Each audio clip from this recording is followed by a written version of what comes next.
Hi everyone, welcome back to a new video. Today we have this Packard Bell laptop.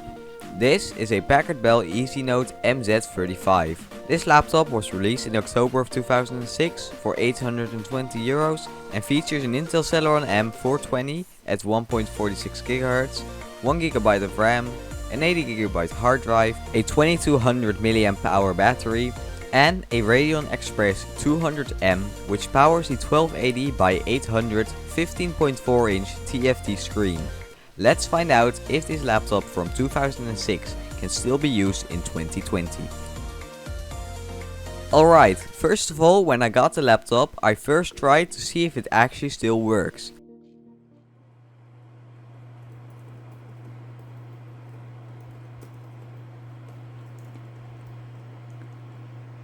Luckily, it still did. Alright, before I'm going to do anything else with this laptop, I'm first going to clean it.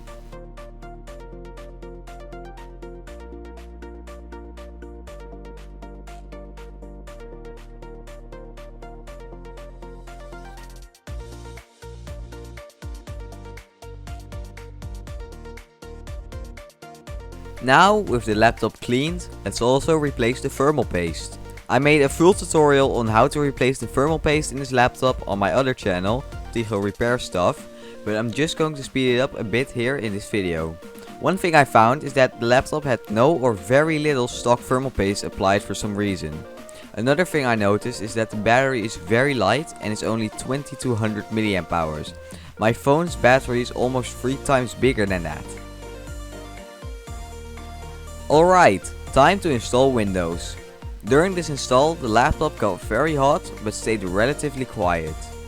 Sadly, the Celeron M420 is a 32-bit CPU, so I could not install Windows 10 and I couldn't install Windows 7 64-bit as well. So Windows 7 32-bit it was. During the install, the charger came unplugged and apparently the battery still works, and this kind of caught me off guard. Luckily, the install completed without any further issues. Alright, now with the Windows install out of the way, let's go to the nightmare of installing the drivers. This took in total half a day since I could not figure out how to do it. First of all, I tried to install the regular Vista 64-bit drivers, these didn't work. Next, I tried the 32-bit Vista drivers, which also didn't work.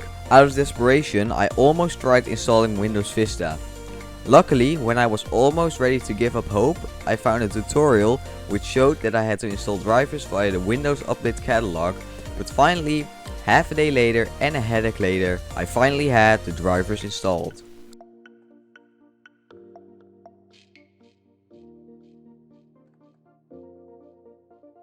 Alright, next up I had to install the programs.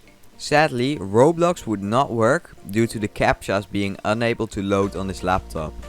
Bus Simulator 16 would also not download, probably due to the fact that I have a 32-bit version of Windows. The Epic Games launcher would also not launch, but Fortnite would have probably not worked anyways. Now let's test out the keyboard. The keyboard feels a bit too squishy and the keys are a bit too close to each other. Overall, the keyboard is pretty mediocre. This is how the keyboard sounds.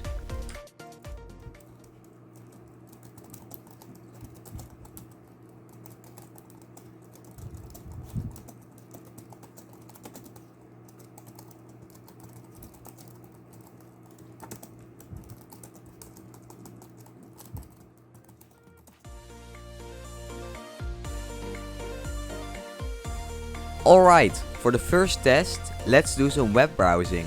Web browsing was overall pretty bad, but it was better than expected for web browsing on 1GB of RAM.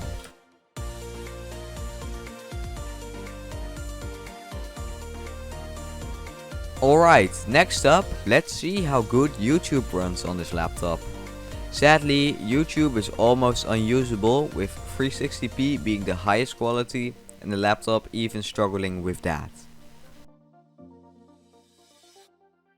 Alright, let's have a look at the ports. On the front we have a headphone and microphone jack. On the right side we have a DVD player.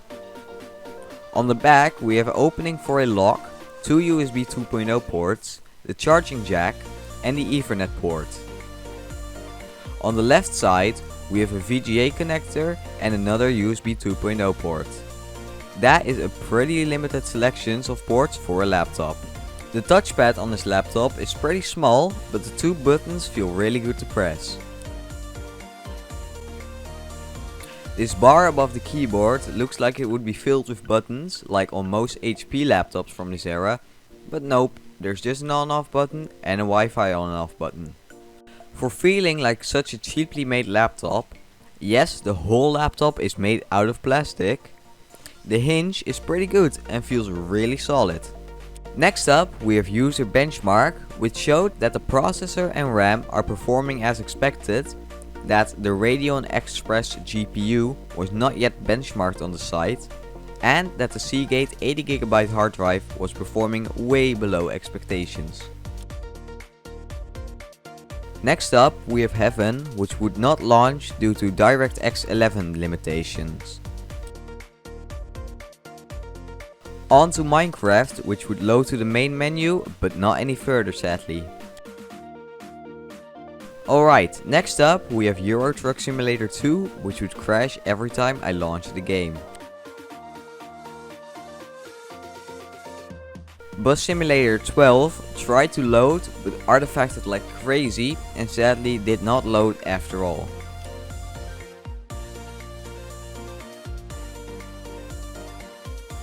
BeamNG Drive could not start due to the Radeon Express GPU not having DirectX 11.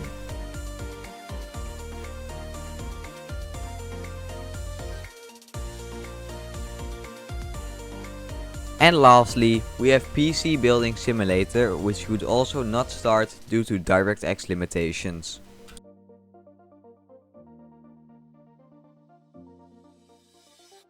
Since this laptop has a working battery, I tested it. This 2200 mAh battery is the original battery and it surprisingly lasted a good 1 hour and 2 minutes before the laptop shut off. Really good for such an old battery. Alright, and with that, this video comes to an end. Now my final words about this laptop. What do I think of it? Honestly, it's absolute garbage. The laptop feels cheaply made, doesn't have a lot of ports, the touchpad is too small, the keyboard is too squishy, the processor, RAM and GPU are also garbage. Speaking of the RAM, online you can find multiple sources saying that the RAM is upgradable to 2GB. It's not. When I inserted 2GB, the laptop just refused to boot. Maybe for the time that it was released it was a good laptop, but the reviews say that the laptop was bad even for the time. So no, I would not recommend this laptop at all. It's just way too old to use and it's just too cheaply made. And with that, this video comes to an end. Thanks so much for watching, comment, like, subscribe and I'll see you guys next time. Goodbye!